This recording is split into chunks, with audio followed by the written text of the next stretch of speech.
Hello there, and welcome to the Nutrition Diva podcast.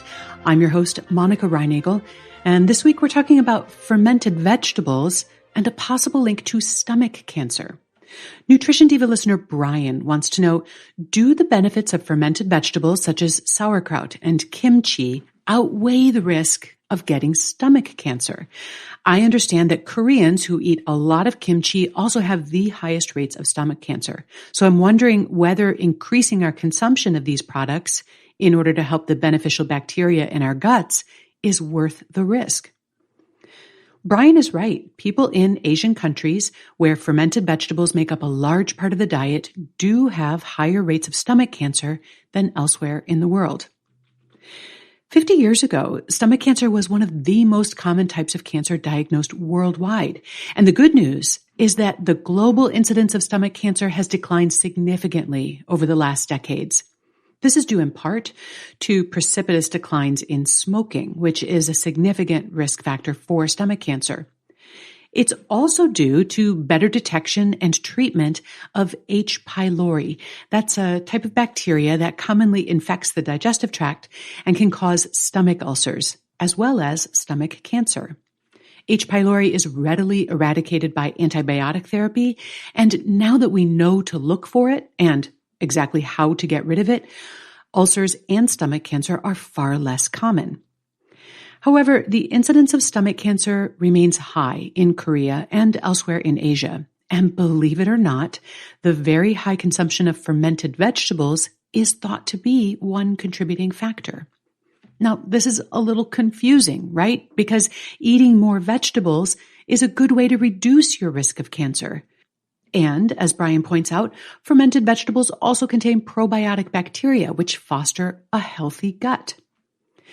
At the same time, fermented vegetables do contain nitrosamines. These compounds, which are byproducts of the fermentation process, can have carcinogenic effects. Here in the West, the primary source of dietary nitrosamines are cured and processed meats, like bacon and salami. In Korea, where the total nitrosamine intake is much higher, the primary dietary sources are smoked or salted fish and fermented vegetables like kimchi. The traditional Korean diet is also much higher in sodium than the typical Western diet, which is not exactly low in sodium, right? And this may be another contributing factor to the high rates of stomach cancer. Sodium in high amounts may irritate the lining of the stomach, and that could make it more vulnerable to the carcinogenic effects of nitrosamines.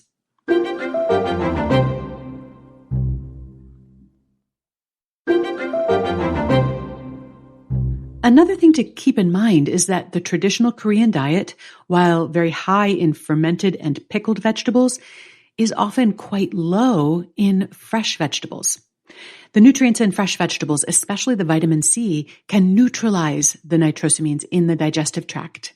And the epidemiological evidence bears this out. People whose diets are high in pickled vegetables, but also high in fresh vegetables, appear to be protected against the increase in cancer risk. This same protective effect also applies to the nitrosamines found in processed meats, such as bacon or hot dogs. Western diets that contain a lot of processed meats have repeatedly been linked to increased risk of cancers of the digestive tract. However, this increased risk is not seen in those who eat a lot of processed meat, but also eat a lot of vegetables. Although it's clear that vegetable consumption is associated with reduced cancer risk, we still don't know all of the mechanisms involved. It could be the antioxidants that vegetables provide. The fiber might also play a role, both by improving digestion and elimination, and also by fostering a healthy gut microbiome. And perhaps this carcinogen neutralizing effect is also part of what makes vegetables so very good for us. So to answer Brian's question, I think you can safely and beneficially incorporate fermented vegetables into your diet, both as a way to get more vegetables and also to get some probiotic bacteria.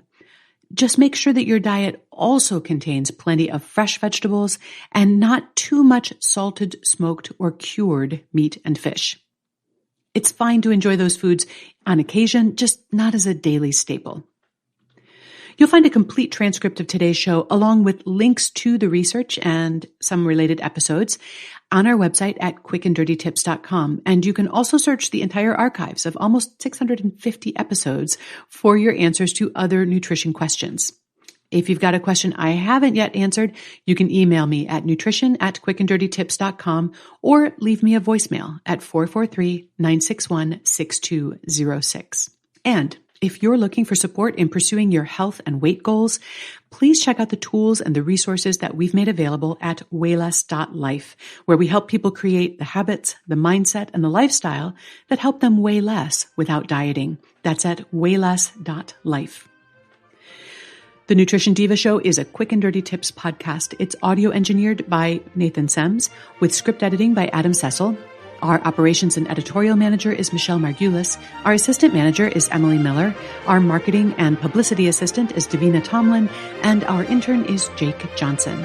This is Monica Reinagel. Thanks for listening. I'll see you next week.